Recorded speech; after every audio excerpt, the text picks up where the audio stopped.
नमस्कार एवं उत्तर प्रदेश देख रहे हैं आप सभी और आपके साथ हूं मैं जयती मिश्रा।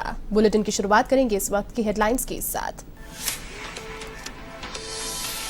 यूपी भाजपा का चुनावी पोस्टर जारी, मोदी और योगी के चेहरे पर लड़ेगी बीजेपी चुनाव, नारा दिया मोदी है तो मुमकिन है, योगी है तो यकीन है।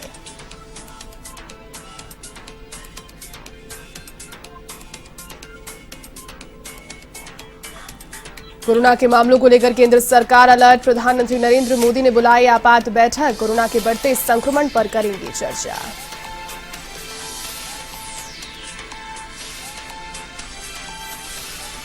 विधानसभा चुनाव को लेकर हरकत में आई बसपा, उम्मीदवारों के चयन को लेकर बुलाई बैठक, मायावती ने किया यूपी में बसपा सरकार बनाने का दावा।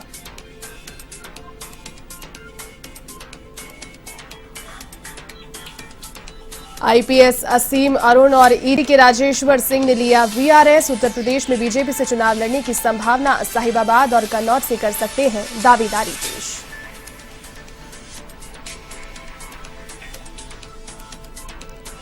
उत्तर प्रदेश में तेजी से फैल रहा कोरोना संक्रमण, 24 घंटे में 7,695 नए संक्रमितों की पुष्टि, वरुण गांधी और रामशंकर कठेरिया हुए कोरोना संक्रमित।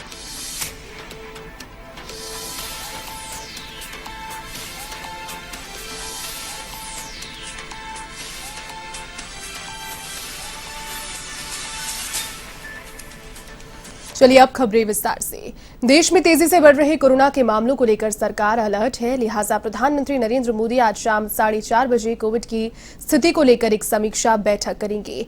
इस दौरान वे कोविड के हालातों पर चर्चा करेंगे। बता दें कि बीते दिन देश में 1.5 लाख से ज्यादा संक्रमित मिलने से चिंताएं बढ़ गई है। हालांकि देश के कई राज्यों ने कोरोना की रोकथाम के लिए सख्त पाबंदियां लगा दी है, लेकिन संक्रमण थमने के बजाय बढ़ ही रहा है।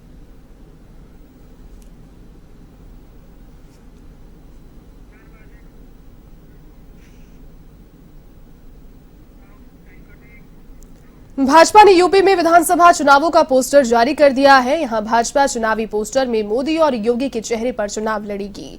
मोदी है तो मुमकिन है, योगी है तो यकीन है का नारा दिया गया है। बीजेपी के इस पोस्टर से साफ हो गया है कि बीजेपी यहां केवल योगी के भरोसे ही नहीं रहने वाली। बीजेपी ने मुख्य चेहरा मोदी और योगी दोनों को बनाया है, जिसमें साफ कहा गया है कि मोदी है तो मुमकिन है और योगी है तो यकीन है।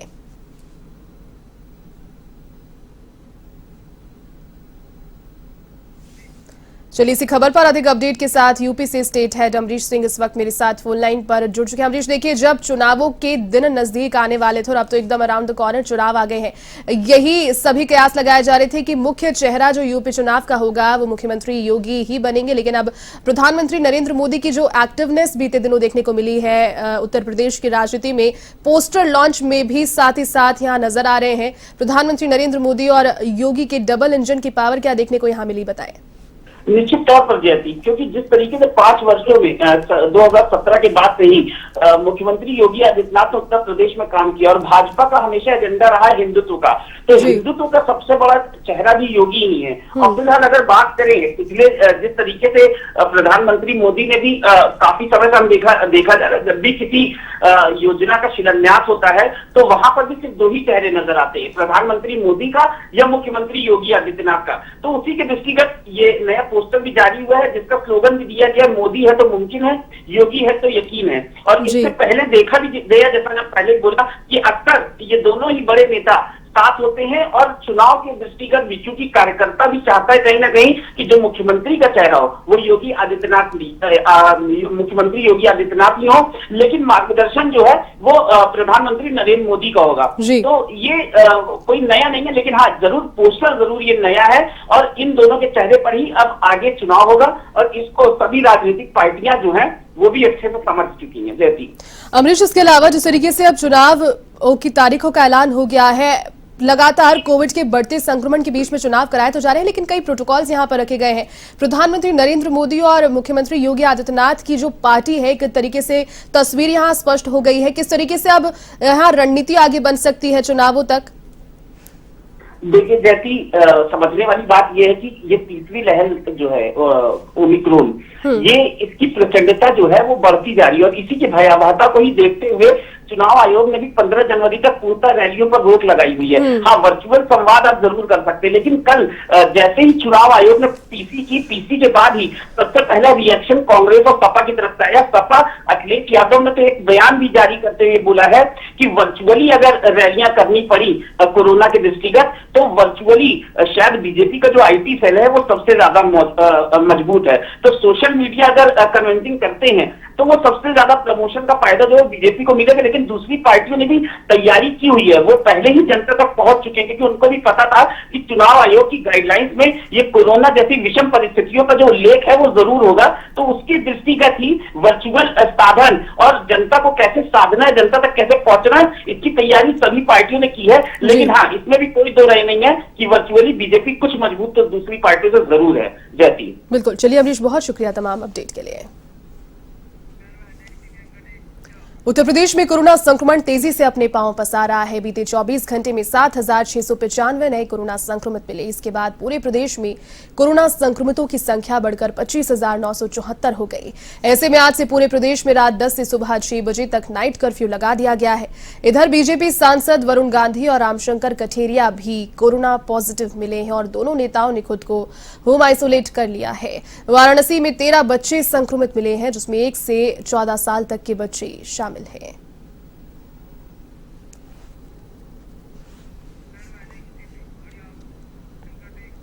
उत्तर प्रदेश में 18वीं विधानसभा के गठन को लेकर बहुजन समाज पार्टी एक्टिव हो गई है। पार्टी के अध्यक्ष उत्तर प्रदेश के पूर्व मुख्यमंत्री मायावती ने सभी 403 सीट पर पार्टी के अकेले ही लड़ने की घोषणा की थी। ऐसे में उन्होंने संगठन की बैठक बुलाई है, जिसमें प्रत्याशियों का चयन किया जाएगा। बहुजन समाज पार्टी की राष्ट्रीय अध्यक्ष मायावती ने मीडिया को बताया कि उत्तर प्रदेश में हमारी पार्टी का किसी से भी गठबंधन नहीं है। हम अकेले ही सभी 403 सीट पर अपने प्रत्याशी उतार रहे हैं। बैठक में प्रत्याशियों का चयन करने के बाद सूची जारी होगी। बसपा प्रत्याशियों की पहली सूची भी जल्द घोषित करने के संकेत दिए हैं।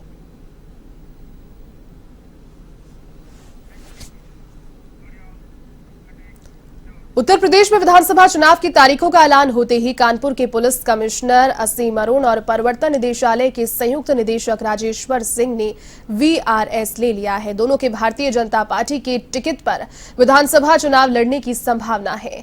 लखनऊ में तैनात राजेश्वर सिंह ने पिछले साल अगस्त में वीआरएस के लिए आवेदन किया था। उनके अनुरोध के 6 महीने के बाद संबंधित विभाग ने मामले का संज्ञान लिया, उन्हें वीआरएस के लिए अनुमति दी है। चर्चा है कि राजेश्वर सिंह गाजियाबाद के साहिबाबाद और असीम अरुण कन्नौज से चुनाव लड़ सकते हैं।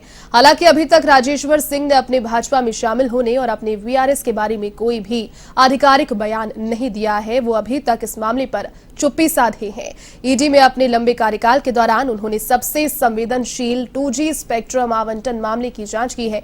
तो वहीं उन्होंने 2010 के कॉमनवेल्थ गेम में कथित अनियमितताओं के मामले को भी काफी करीबी से देखा था।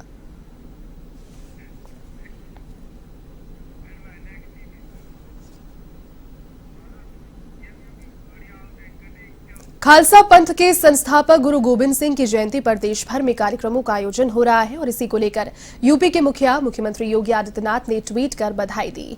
उन्होंने कहा कि धर्म, संस्कृति और मानवता के रक्षक, महान संत व अद्भुत योद्धा, सिखों के 10वें गुरु और खालसा पंथ के संस्थापक गुरु गोबिंद सिंह महाराज को उनके प्रकाश पर्व पर कोटि कोटि नमन एवं सभी श्रद्धालुओं को हार्दिक बधाई। आपका त्यागमय जीवन संपूर्ण मानव समाज के लिए एक महान प्रेरणा है।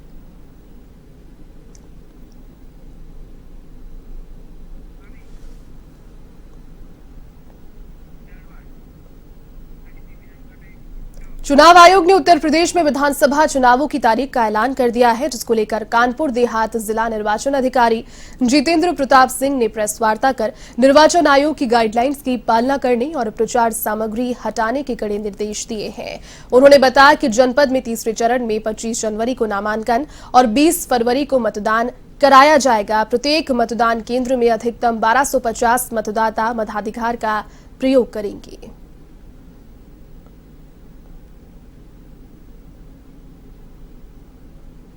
लगवा चुके हैं टीका पूरे सभी जनपदवासी, उसमें से लगभग 60% पे हम पहुंच गए हैं और एक डोज लगवाने वाले हमारे 92% से अधिक, 92% से अधिक हो चुके हैं। तो उसका लाभ हमें मिलना चाहिए। इसके अलावा बूथ पर प्रवेश करने वालों को मास्क पहनना होगा। हमारी पोलिंग पार्टी की सुरक्षा के लिए वहां पर मास्क की, सैनिटाइजर की, साबुन की फेस शील्ड की, ग्लव्स की, सभी की व्यवस्था रहेगी। रैलियां 15 तारीख के बाद सब संभवतः। तो वहीं यूपी में आचार संहिता लागू होने के साथ ही प्रशासन भी एक्शन मोड में आ गया है। इसको लेकर बस्ती प्रशासन ने राजनीतिक पार्टियों को होर्डिंग पोस्टर हटवाए। इसी के साथ जॉइंट मजिस्ट्रेट ने कस्बे में सभी दुकानदारों को मास्क और सोशल डिस्टेंसिंग का पालन करने का सख्त निर्देश दिया है।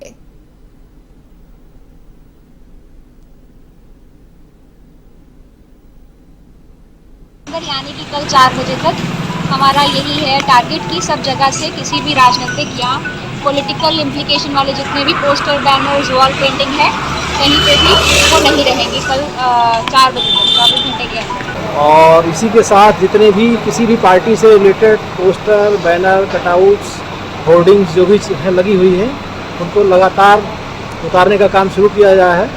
और हमारा प्रयास ये है कि 24 घंटे के भीतर हम लोग 90% जो भी प्रचार सामग्री लगी हुई है उसको हटा देंगे।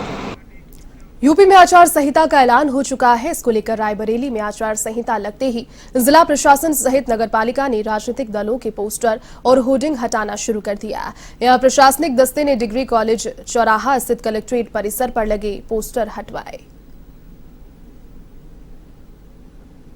लग चुकी है, होर्डिंग उतारे का हाँ, भारत निर्वाचन आयोग ने चुनाव की घोषणा कर दी है और उन्होंने आदर्श आचार संहिता भी लागू कर दी है।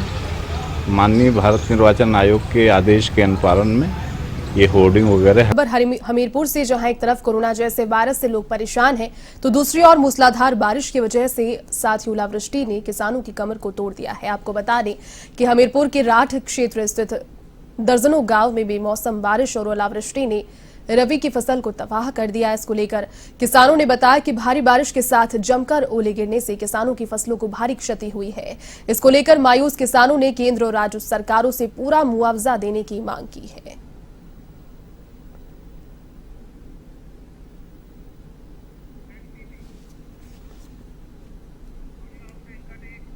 यूपी के फतेहपुर में पुलिस और स्वाट टीम ने बदमाशों के साथ उनकी मुठभेड़ हो गई। मुठभेड़ में गोली लगने से 2 बदमाश घायल हो गए। पुलिस को चकमा देकर एक बदमाश उस मौके से फरार होने में कामयाब रहा। फिलहाल घायल बदमाशों को अस्पताल में एडमिट करा दिया गया है, जिनसे सोना, चांदी सहित नगवजनी के उपकरण भी बरामद पुलिस ने किए हैं।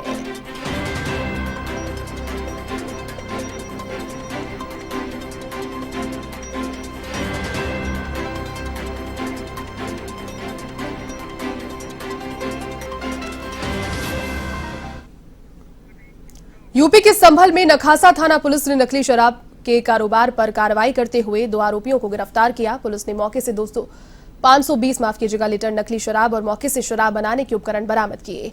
आपको बता दें कि पुलिस अधीक्षक चक्रेश मिश्रा ने क्राइम मीटिंग में अवैध शस्त्र फैक्ट्रियों और नकली शराब बनाने वाले माफियाओं पर कार्रवाई के निर्देश दिए थे और इसी के साथ पुलिस ने मौके से 1000 लीटर लहन भी नष्ट की है।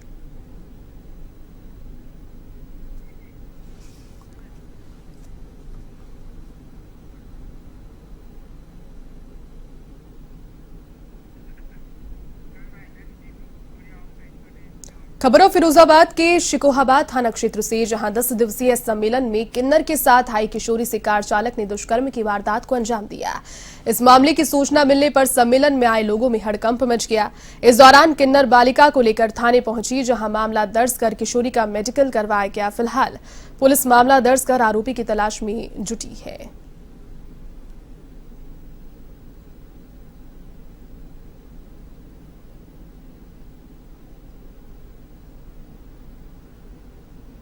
मौके से ले गया गाड़ी के अंदर और मेरी बेटी के साथ में बलात्कार करा उसने। नन्नू नाम का लड़का उसने करा बलात्कार मैनपुरी का। तो आप लोग उस समय कहाँ थे जब ये घटना हुई? पूजा हो रही थी, हम पूजा में विवश थे। यूपी के रायबरेली में लखनऊ प्रयागराज मार्ग पर सवैया तिराहे के पास गैस सिलेंडर से भरा एक ट्रक अनियंत्रित होकर पलट गया। हादसे के बाद मौके पर हड़कंप मच गया। गनीमत ये रही कि हादसे में चालक और परिचालक बाल बाल बच गए। जानकारी के अनुसार गैस सिलेंडर से भरा ट्रक रायबरेली से प्रयागराज की ओर जा रहा था, तभी सवैया तिराहे के पास ये हादसा हुआ।